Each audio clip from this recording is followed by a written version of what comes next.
देखिए, मैंने आपको पहले ही कहा था कि इनका ख्याल रखिए, वरना मौसम बदलते ही इनकी तबीयत और खराब हो जाएगी। जी, अब मैं क्या करूं डॉक्टर साहब? तुम बस इनका ख्याल रखो। इन्हें गर्मी बर्दाश्त नहीं होती है, तो कोशिश करो कि कोई एसी या कूलर वगैरह खरीद लो। डॉक्टर इतना कहकर चला गया और वहाँ खड़ा कमल रोने लगा। कमल बहुत ही गरीब था। वो मजदूरी करता था और बड़ी मुश्किल से अपना घर चलाता था। कमल के घर में उसकी माँ के अलावा उसकी पत्नी पल्लवी रहती थी। कमल की माँ को गर्मी बिल्कुल बर्दाश्त नहीं हो पाती थी। जरा सी गर्मी बढ़ने पर उनके हाथ पैर सूजने लगते थे और पसीने की वजह से पूरे बदन पर अजीब से धब्बे बन जाते थे। ये हर बार की कहानी थी, लेकिन बढ़ती उम्र के साथ कमल की माँ की हालत अब और ज्यादा खराब होने लगी थी। बस कीजिए, आप इस तरह रोइए मत। रो नहीं तो और क्या करूं पल्लवी? क्या बताऊं डॉक्टर साहब को कि अपनी माँ के लिए एसी तो छोड़ो, एक कूलर तक खरीदने की औकात नहीं है मेरी। इसमें आपकी कोई गलती नहीं है। माँ जी के इलाज के लिए जो कर्ज लिया है उसकी किश्त भी तो आप ही भर रहे हो ना, तभी ये दिक्कत है, वरना तो। हर महीने वो किस्तें चुकाने के बाद खाने पीने के खर्च लायक भी पैसे नहीं बचते। और देखो ना, इतना कर्ज लेकर इलाज करवाने का भी कोई फायदा नहीं हुआ। आखिर में माँ की हालत तो पहले से भी खराब होती जा रही है। कमल मजबूर था, इसलिए वो अपने आंसू नहीं रोक पा रहा था। उधर उसकी पत्नी पल्लवी भी ये सब देखकर दुखी थी। कमल तो सुबह होते ही अपने काम पर चला जाता था, पर अपनी सास को गर्मी से बचाने के लिए पल्लवी सारा दिन उनके पास बैठकर उन्हें पंखा झलती रहती, ताकि उन्हें पसीना न आए और उन्हें गर्मी न लगे। पल्लवी का ऐसा प्यार देखकर उसकी सास बिमला की आंखों में आंसू आ जाते।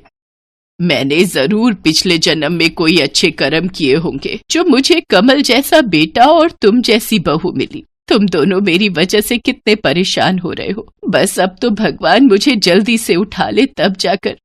ना माँ जी, ऐसा मत कहिए। आप चली जाएंगी तो हमारा क्या होगा? बेटी, तू परेशान मत हो। घंटों से पंखा कर रही है, जाकर आराम कर। नहीं माँ जी, मैं परेशान नहीं हो रही हूँ, बल्कि मुझे तो आपकी सेवा करने का मौका मिल रहा है।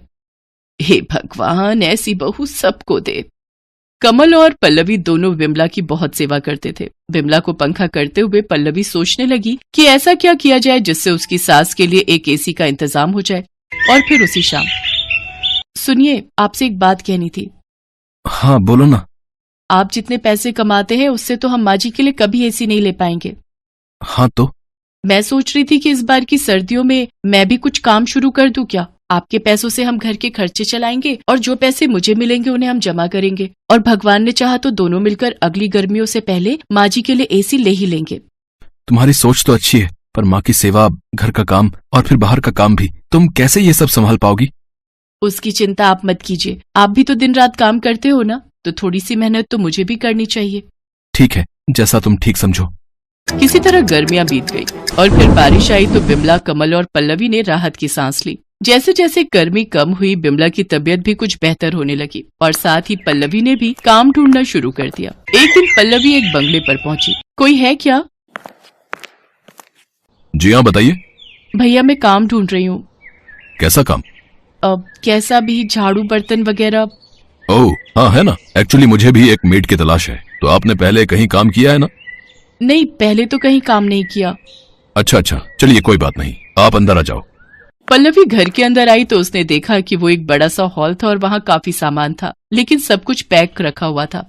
आप कहीं जा रहे हैं क्या? नहीं, मैं तो कल ही यहाँ शिफ्ट हुआ हूँ, तो अभी तो सामान खोल कर लगा ही रहा हूँ। अच्छा, तो घर के बाकी लोग कहाँ हैं? मैं अकेला ही हूँ दीदी, मेरी जॉब लगी है यहाँ, परिवार साथ नहीं रहता। राज ने पल्लवी को दीदी कहा तो उसे बहुत अच्छा लगा। राज अकेला है ये सुनकर पल्लवी पहले तो थोड़ा झिझकी, लेकिन फिर उसके दीदी कहते ही उसे अच्छा लगा। राज ने पल्लवी को काम पर रख लिया। अब पल्लवी रोज सुबह सुबह राज के घर आती। उस वक्त तक राज सो रहा होता था। पल्लवी सबसे पहले उसे उठाती, फिर उसके लिए चाय नाश्ता बनाती और फिर पूरे घर की साफ सफाई करती, और इस काम के बदले राज पल्लवी को अच्छे पैसे भी देने लगा। फिर एक दिन। दीदी, आप एक काम करो, कल मत आना। क्यों, क्या हुआ भैया? अरे आपको काम करते करते हफ्ता हो गया, तो एक छुट्टी तो बनती है ना हफ्ते में, वरना आपकी सास आपसे नाराज हो जाएंगी। नहीं होंगी भैया, मेरी सास बहुत अच्छी है, कभी मुझ पर नाराज नहीं होती। अब वैसे ठीक है, मैं कल नहीं आऊंगी। बिमला के आराम के लिए कमल और पल्लवी दिन रात मेहनत कर रहे थे। उधर पल्लवी और राज में अच्छी बनने लगी थी। वो राज का पूरा ख्याल रखती थी, बिल्कुल एक बड़ी बहन की तरह। राज भी उससे खूब बातें करता था और उसे बड़ी बहन की तरह ही सम्मान देता था। एक दिन राज ने पल्लवी से पूछा, दीदी आपके पति क्या करते हैं? मजदूरी करते हैं भैया। अच्छा, और आप कब से काम कर रही हो? नहीं भैया, आप पहले हो जिनके यहाँ मैं काम कर रही हूँ, इससे पहले कभी जरूरत ही नहीं पड़ी। तो अब ऐसी क्या मजबूरी हो गई कि आपको घर से बाहर निकलकर काम करना पड़ रहा है? ये बात सुनकर पल्लवी की आंखों में आंसू आ गए और उसने रोते हुए राज को सारी बात बता दी। पल्लवी और कमल का अपनी माँ के प्रति प्यार और सेवा भाव देखकर राज भी भावुक हो गया। ऐसे ही कई दिन बीत गए। पल्लवी और कमल एसी के लिए काफी पैसे जोड़ चुके थे, लेकिन होनी को कुछ और ही मंजूर था। गर्मियाँ एक बार फिर वापस आने वाली थी। ऐसे में बिमला अचानक बेहोश होकर गिर पड़ी। उसे दिल का दौरा पड़ा था, तो जो पैसे दोनों ने एसी के लिए कमाए थे वो सारे के सारे बिमला के इलाज पर खर्च हो गए। और फिर लगता है हम माँ जी के लिए एसी खरीद ही नहीं पाएंगे। हिम्मत रखो पल्लवी, ऊपर वाला हमारी परीक्षा ले रहा है। पर कब तक? 1 महीने बाद फिर गर्मी शुरू हो जाएगी और फिर माँ जी को और ज्यादा परेशानी होगी। कमल चुप था क्योंकि पल्लवी की बात सही थी। फिर अगले दिन पल्लवी राज के यहाँ काम करने गई तो उसने राज से कुछ नहीं कहा, बस चुपचाप अपना काम करती रही। ये देखकर राज समझ गया कि जरूर पल्लवी किसी परेशानी में है। राज के बार बार पूछने पर फिर पल्लवी ने उसे सारी बात बता दी। राज को भी पल्लवी की बात सुनकर बड़ा अफसोस हुआ। और फिर अगले ही दिन, दीदी वो आपसे एक बात कहनी थी। हाँ भैया बताइए ना। दीदी वो मेरी कंपनी ने मेरा प्रमोशन कर दिया है और उसके लिए मुझे दुबई भेज रहे हैं, तो मुझे अब यहाँ से जाना होगा। ये तो बहुत अच्छी बात है भैया, भगवान करे आप और तरक्की करो। पल्लवी राज की तरक्की से खुश तो थी, लेकिन एक सच ये भी था कि राज के चले जाने से अब उसकी नौकरी भी जाने वाली थी। ये सोचकर पल्लवी और ज्यादा उदास हो गई, लेकिन फिर भी उसने राज से कुछ नहीं कहा। फिर कुछ ही दिनों के बाद, अच्छा दीदी मैं चलता हूँ, आप एक काम करो, ये कुछ पैसे रख लो। नहीं भैया, मैं ये पैसे नहीं ले सकती, मेरी पगार तो आपने पहले ही दे दी है। मैं जानता था कि आप मुझसे पैसे नहीं लेंगी। चलिए कोई बात नहीं, मैं चलता हूँ, अपना ख्याल रखना दीदी। इतना कहकर राज टैक्सी में बैठकर वहां से चला गया और पल्लवी भी अपने उतरे हुए चेहरे के साथ अपने घर की तरफ चल दी। गर्मियां शुरू हो चुकी थी और पल्लवी की सास की तबीयत फिर बिगड़ने लगी थी। लेकिन तभी कुछ ऐसा हुआ जिसकी उम्मीद पल्लवी को तो बिल्कुल नहीं थी।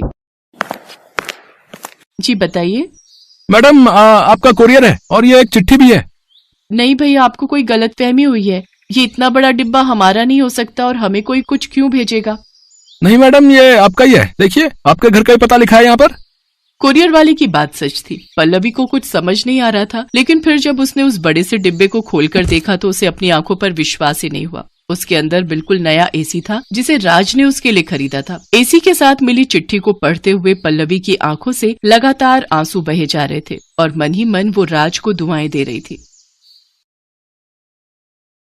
गांव में सुमित नाम का लड़का रहता था। उसके पिता लकड़ी का सामान बनाने का काम किया करते थे, पर आजकल लकड़ी के सामानों की बिक्री बंद हो जाने के कारण सुमित एक मैकेनिक का काम करने लगा। वो बहुत ईमानदार और मेहनती था, पर उसकी आर्थिक स्थिति कुछ अच्छी नहीं थी, जिसके कारण उसकी पत्नी उसे हमेशा ताने दिया करती थी। आज विमला ने सोने के गहने खरीदे हैं और एक मेरी फूटी किस्मत। आपकी कमाई से तो हमारे रोज का खर्चा ही निकल जाए, वही बहुत है।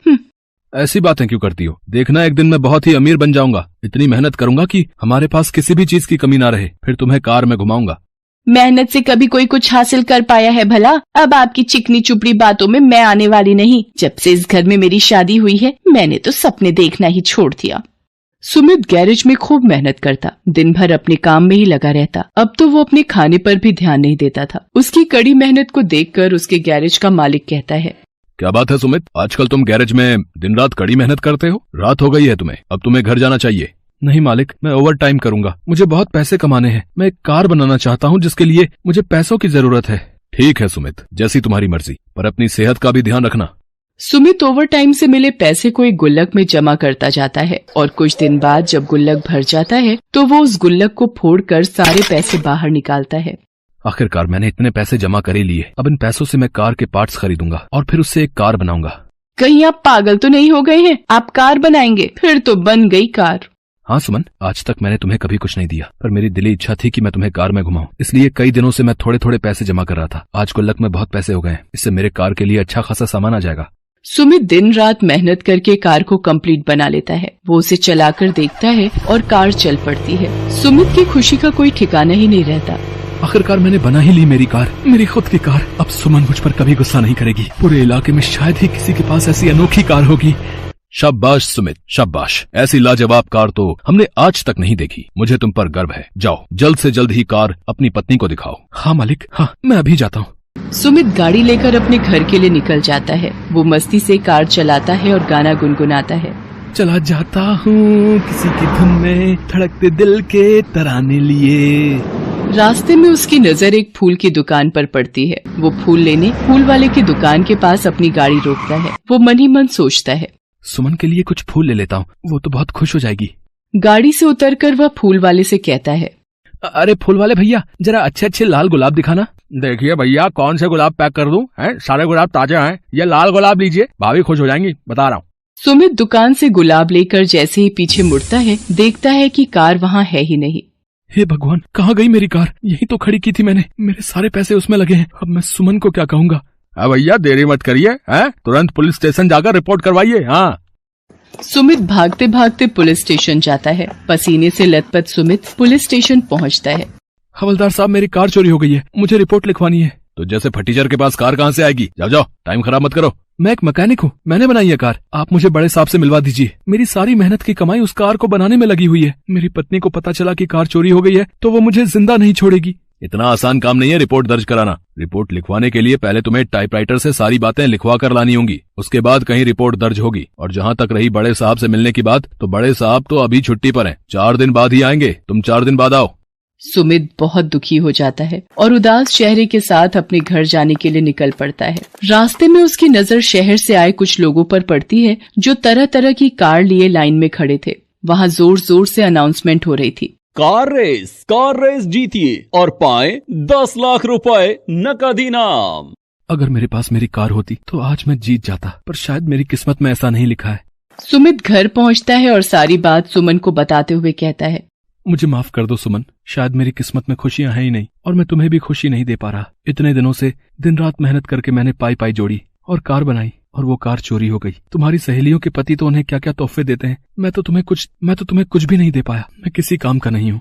क्यों जी, मैं आप पर गुस्सा करती हूँ तो आपने तो मुझे बिल्कुल बेगैरत ही समझ लिया। आपने इतनी मेहनत करके मेरे लिए कार बनाई, इतनी किस्मत वाली मेरी कोई सहेली हो सकती है भला? माना अब आपके पास पैसे नहीं बचे, पर कला तो आपके हाथों में है।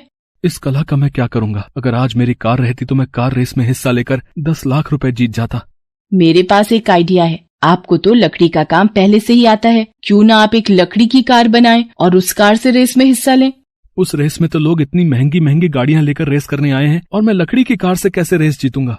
गाड़ी तो इंजन से चलती है ना, उसकी बॉडी अब लोहे की हो या लकड़ी की क्या फर्क पड़ता है? मैं अभी बाबूजी का कमरा खोलती हूँ, उसमें बहुत सारी लकड़ी रखी हुई है। सुमित अपने बाबूजी का कमरा खोलता है जिसमें लकड़ी की मोटी मोटी लट्ठें रखी होती हैं। सुमित आरी उठाता है और लकड़ियों को काटना शुरू करता है। वो दिन रात मेहनत करके हूबहू वैसी ही कार बना लेता है जैसी कार उसकी चोरी हुई थी। सुमित बड़ी चालाकी से इस कार के इंजन में एक सिलेंडर लगा देता है जिससे बटन दबाते ही कार हवा से भी तेज चल सकती थी। देखा जी, मैंने कहा था ना आप कार बना लेंगे, मुझे आप पर पूरा भरोसा है। अब आएगा मजा, तुम देखना। अब मेरी कार की स्पीड का कोई मुकाबला नहीं कर पाएगा सुमन। ये सब तुम्हारे विश्वास के कारण ही हो पाया है। अब आप देर मत करिए, जल्द से जल्द कार रेस में जाइए, कहीं ऐसा ना हो कि वहाँ रेस शुरू हो जाए। सुमित अपनी लकड़ी की कार लिए रेस में जाता है। उसकी लकड़ी की कार को देखकर वहाँ बाकी लोग हंसते हुए कहते हैं, कैसा बेवकूफ आदमी है, लकड़ी की कार लेकर कार रेस में आया है।